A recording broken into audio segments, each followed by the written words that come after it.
할렐루야. 오늘도 말씀을 시작하는 여러분 사랑하고 축복합니다. 말씀 붙드시고 생명의 삶을 사시기 바랍니다. 창세기 42장 1절부터 12절까지 교독하도록 하겠습니다. 그때 야곱이 애굽에 곡식이 있음을 보고 아들들에게 이르되 너희는 어찌하여 서로 바라보고만 있느냐. 야곱이 또 이르되 내가 들은즉 저 애굽에 곡식이 있다 하니 너희는 그리로 가서 거기서 우리를 위하여 사오라. 그러면 우리가 살고 죽지 아니라 하며 요셉의 형 10사람이 애굽에서 곡식을 사려고 내려갔으나 야곱이 요셉의 아우 베냐민은 그의 형들과 함께 보내지 아니하였으니 이는 그의 생각에 재난이 그에게 미칠까 두려워함이었더라. 이스라엘의 아들들이 양식 사러 간 자 중에 있으니 가나안 땅에 기근이 있음이라. 때에 요셉이 나라의 총리로서 모든 백성의 곡식을 팔더니 요셉의 형들이 와서 그 앞에서 땅에 엎드려 절하매 요셉이 보고 형들인 줄을 아니 모르는 체하고 엄한 소리로 그들에게 말하여 이르되 너희가 어디서 왔느냐. 그들이 이르되 곡물을 사려고 가나안에서 왔나이다. 요셉은 그의 형들을 알아보았으나 그들은 우리를 알아보지 못하더라. 요셉이 그들에게 대하여 꾼 꿈을 생각하고 그들에게 이르되 너희는 정탐꾼들이라. 이 나라의 틈을 엿보려고 왔느니라. 그들이 그에게 이르되 내 주여 아니니이다. 당신의 종들은 곡물을 사러 왔나이다. 우리는 다 한 사람의 아들들로서 확실한 자들이니 당신의 종들은 정탐꾼이 아니니이다. 요셉이 그들에게 이르되 아니라 너희가 이 나라의 틈을 엿보러 왔느니라. 아멘.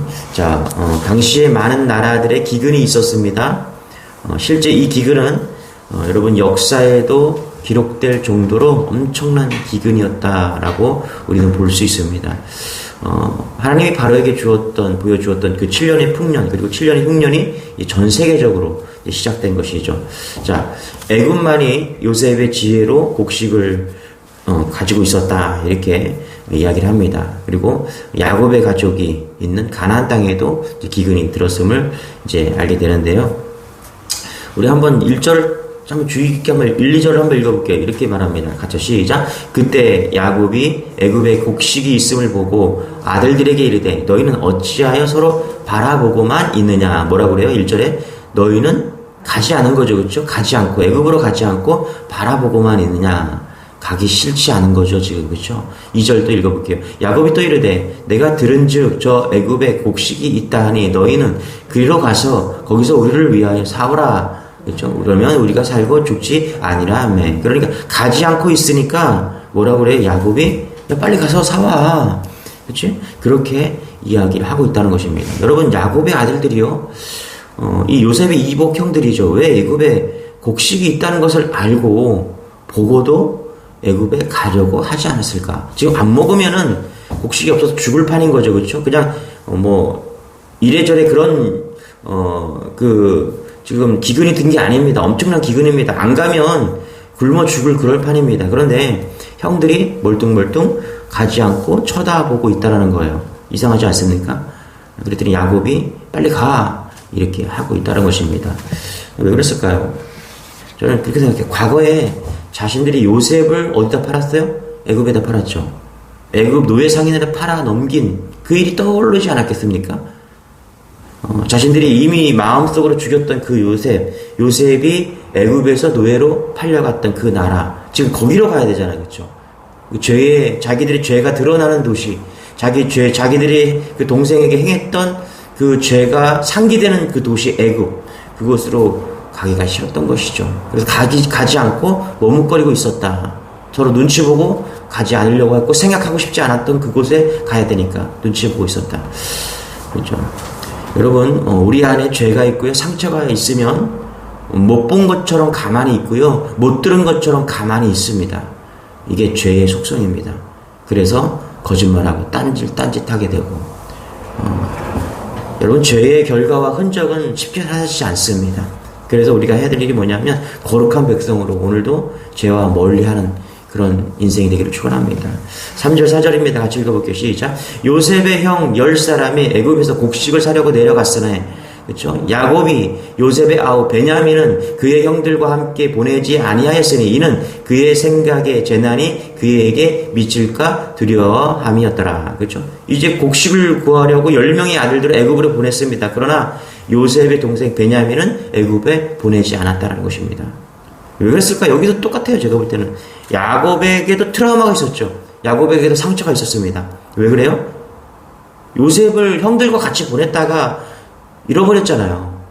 이게 일상적인 그런 여행이 아니잖아요. 이게 특별한 형들과 같이 가는 여행이었잖아요. 그렇죠? 그때 요셉이 형들을 찾으러 갔다가 형들과 함께 뭔가 하려다가 요셉을 잃어버렸잖아요. 그러니까 야곱도 트라우마가 있었겠죠. 베냐민만큼은 라헬 자녀, 자기가 사랑했던 그 라헬의 아들 베냐민, 막내 아들 베냐민만큼 형들에게 보내면 안 되겠다 이렇게 생각이 들었던 것이죠. 상처죠. 그래서 뭐라고 그래요?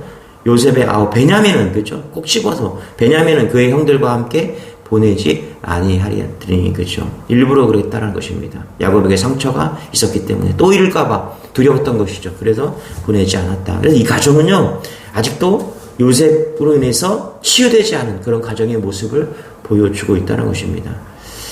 죄가 한 가정을 이렇게 여전히 편애하고 있었고 여전히 치유되지 않는 모습으로 서 있었다는 것을 우리가 보게 되는 것이죠.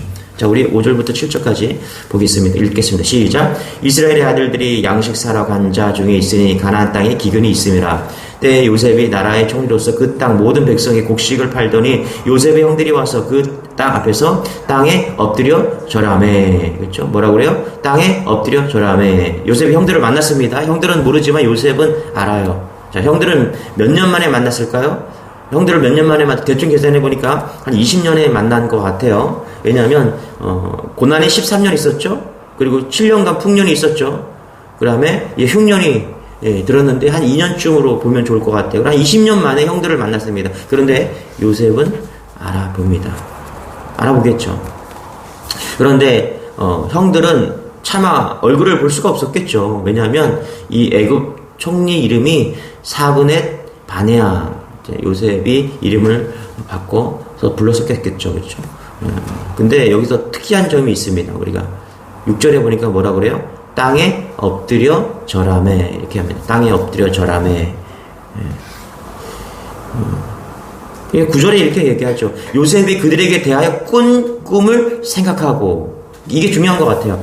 땅에 엎드려 절한 모습을 딱 보고 요셉이 뭘 생각했어요? 9절에 보니까 그들에게 대하여 꾼 꿈을 생각하고. 어렸을 때 꾼 꿈이 딱 생각난 거죠. 저는 요셉의 마음에 망갑이 교차했을 것 같아요. 어렸을 때 어떤 꿈을 꿨습니까? 곡식단들이 해와 달과 11별이 자기에게 절하는 꿈을 딱 꿨잖아요. 그렇죠? 당시에 성경이 없었고 하나님의 꿈을 통해서 보여주는 그 말씀이 자기에게 딱 임한 말씀. 지금 그 말씀이 어떻게 해요? 딱 이루어지는 그 순간이죠. 기억이 딱 되면서 그때 꿨던 꿈, 하나님께서 내게 주셨던 그 말씀, 그것이 지금 딱 이루어지고 있는 것이죠. 요셉은 마음에 100% 말씀이 이루어지는 것을 딱 깨달아지면서 소름 돋았을 것 같아요. 하나님 역시 하나님은 이렇게 20년 만에 그 20년 만에 전에 꿨던 그 말씀, 그렇게 했던, 그래서 고난 당하고 그렇게 어려움 당했던 그것이 지금 이루어지고 있구나 깨닫게 되지 않았겠습니까? 여러분의 인생 가운데 가장 중요한 게 뭘까요? 하나님 말씀에 우리의 인생을 거는 거, 그게 너무나 중요하다는 것을 오늘 알게 됩니다. 하나님 말씀은 반드시 이루어진다. 이것을 우리에게 보여주고 있다는 것입니다. 여러분, 세월도 흘러가고요. 변합니다. 다 변합니다. 그러나 오직 하나님 말씀만이 변하지 않는다는 진실, 이것을 붙잡고 흔들리지 않는 믿음으로 승리하시는 여러분 되시길 축원합니다. 여러분 잘 보세요. 어느 날 형들이 양을 치러 갔다가 형들이 죽여버리자 그래서 구덩이에 빠졌습니다. 그리고 노예로 팔려갔어요. 그리고 거기서 다시 또 성추행범이 몰려서 감옥에 들어갔습니다. 감옥에서 또 오랜 시간을 끝없는 정해지지 않은 그런 감옥 생활을 했습니다. 형들을 보는 순간 어떤 마음이 들었을까요? 여러분, 이건 제가 볼 때 요셉은 정상적인 마음이 아니죠. 형들을 보는 순간 욱하는 마음이 들었어야 돼요. 분노가 올라왔어야죠. 형들이 비웃었잖아요. 저 꿈꾸는 자가 오는도다. 그렇죠? 구덩이에서 던져놓고 자기들은 거기서 도시락 까먹고 있었고, 그렇죠? 요셉은 살려달라고 하고 그렇게 그런 것들이 상처로 돌아왔겠죠. 그렇죠? 그렇게 해서 자신의 어떤 아픔과 상처들을 토해내야 되는데 요셉은 그렇게 하지 않은 것이죠. 저는 왜 그러냐면 하나님의 생각났기 때문에 그랬다고 저는 생각해요. 그의 생각과 그의 느낌보다 지금 뭐라고요? 그가 꾼 꿈, 하나님이 주신 그 꿈, 하나님의 말씀이 생각났기 때문에 이 문제를 자신의 감정과 자신의 느낌으로 풀지 않고 하나님의 은혜로 풀고 있다는 것입니다. 저는 이게 믿음의 문제라고 생각합니다. 요셉은 자신의 성품의 문제가 아니죠, 지금. 자신이 회복하고, 화나고, 이런 성품의 문제가 아니라 이 문제를 믿음의 문제로 계속 바라보고 있다는 사실을 우리는 놓치면 안 될 것 같아요. 자, 보세요. 창세기 37장 9절에 내가 또 꿈을 본즉 해와 달과 열한 별이 내게 절하더이다 하이다. 그렇죠. 그 꿈이 지금 이루어지고 있다는 것이죠. 그래서 하나님이 지금 하나님이 개입하신 것이죠. 하나님이 개입하지 않으면 분노하고 그 다음에 처절하게 복수가 있어야 되는데 하나님이 개입하시니까 이것은 은혜의 모습으로 다시 회복시켜 주신다는 것이죠. 여러분, 우리의 인생 가운데 고난도 있고 여러 가지 일들이 만납니다. 그 속에 하나님이 개입되기를 소망합니다. 그러면 하나님의 것이 돼요. 하나님의 역사가 되는 것입니다. 내 것이 아니라 내 분노와 내 감정의 것이 되는 것이 아니라 하나님의 것이 됩니다. 결혼하고서 가장 착각하는 게 뭐냐면 남자들이 착각하는 이건 내 가정이라고 생각해요. 내 가정. 자기가 낳았어요. 자녀를 낳았어요. 내 아들이라고 생각해요. 여러분 그리스도인은 그렇게 생각하는 게 아닙니다. 하나님의 선물인 것입니다. 자녀가 내 자녀가 아니라 하나님의 자녀인 거예요. 하나님의 선물이에요. 그래서 어떻게 해요? 하나님의 것이기 때문에 함부로 다루면 안 되는 것입니다. 가정도 마찬가지입니다. 착각하면 안 되는 것이죠. 내게 주신 이 사명, 내 소명, 그 다음에 내게 주신 이 생명도 마찬가지입니다. 내 것이 아닙니다. 그렇죠? 자살하면은 뭐 지옥 간다 이런 얘기가 성경에 없습니다. 그런데 왜 우리가 내 목숨을 함부로 하면 안 되죠? 내 것이 아니기 때문에 그래요. 우리는 하나님의 것이기 때문에 그렇습니다. 이런 관점에서 본다면 하나님이 우리의 인생에 개입되는 것이 모든 것을 믿음의 문제로 보는 것이 너무나 중요하다는 것입니다. 그러면 거기에 하나님의 은혜가 있고 하나님의 간섭이 있고 하나님의 역사하심이 있다는 것이죠. 요셉이 지금 분노할 수 있고 또 복수할 수 있는데 그런 게 없어요. 아예. 왜 그렇습니까? 믿음의 문제로 하나님이 개입하고 있기 때문에 그렇다는 것입니다. 이제 뒤로 보면은 그런 것들이 분명하게 드러나는데요. 여러분 모든 것을 믿음의 눈으로 푸는 여러분 되시길 축원합니다. 6절 한번 짚고 다시 한번 넘어가기 6절 같이 한번 읽어볼게요. 시작. 때에 요셉이 나라의 총리들과 그 땅 모든 백성의 곡식을 팔더니 요셉의 형들이 와서 그 앞에서 땅에 엎드려 절하매. 자, 몇 명이 왔습니까? 10명이 왔습니다. 10명이.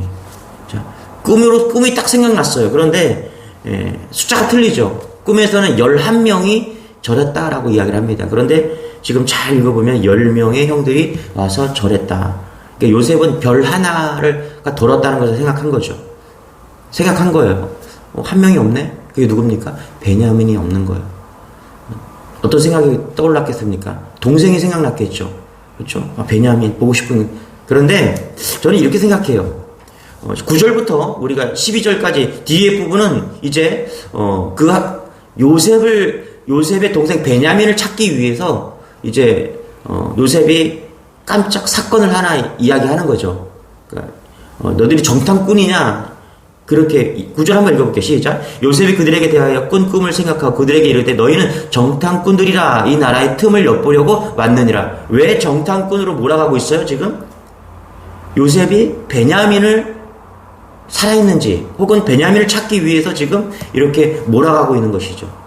자, 보세요. 저는 이렇게 생각했습니다. 동생을 찾는 베냐민의 요셉의 마음에는 감정이 있죠. 보고 싶은 마음과 그리움들이 있겠죠. 저는 근데 그것보다 저는 요셉의 마음에 이런 관점이 있었다고 생각합니다. 하나님의 말씀이 분명히 11별이라고 했는데 지금 10개의 별밖에 안 되잖아요. 그렇죠? 하나의 별을 찾기 위해서 지금 이 일을 해나가고 있다는 것입니다. 여러분 인간적인 눈으로 보면요.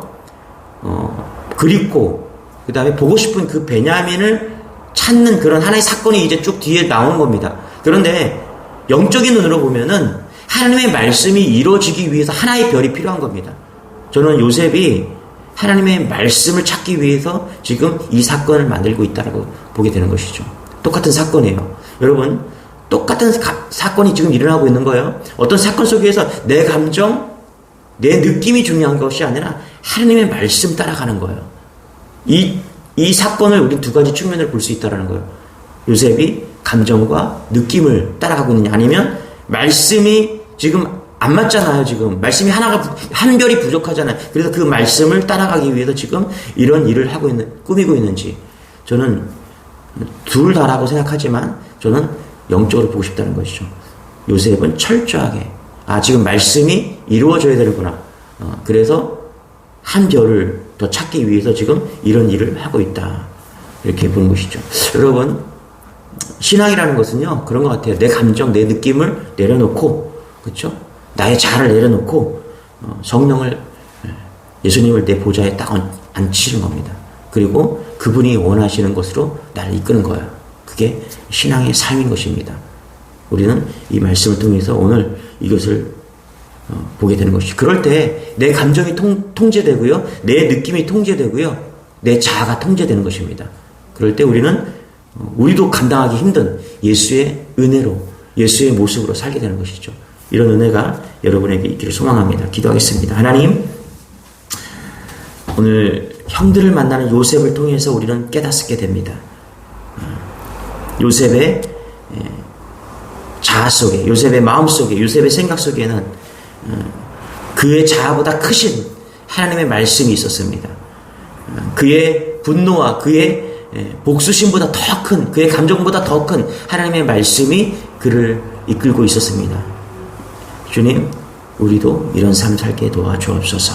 우리보다 크신 하나님을 믿고 우리보다 선명한 하나님의 말씀이 기준이 되어서 우리의 감정을 통제하고 우리의 마음을 통제하고 주의 영광을 드러낼 수 있는 그런 인생이 될 수 있도록, 그런 한 주 될 수 있도록 은혜를 더하여 주옵소서. 감사드리며 예수님의 이름으로 기도드리옵나이다. 아멘. 이 말씀 붙드시고 하나님의 말씀에 철저히 순종하면서 또 오늘 하루도 한 주도 승리할 수 있도록 기도하기를 원합니다. 우리 주여 한번 기도하겠습니다. 주여, 주님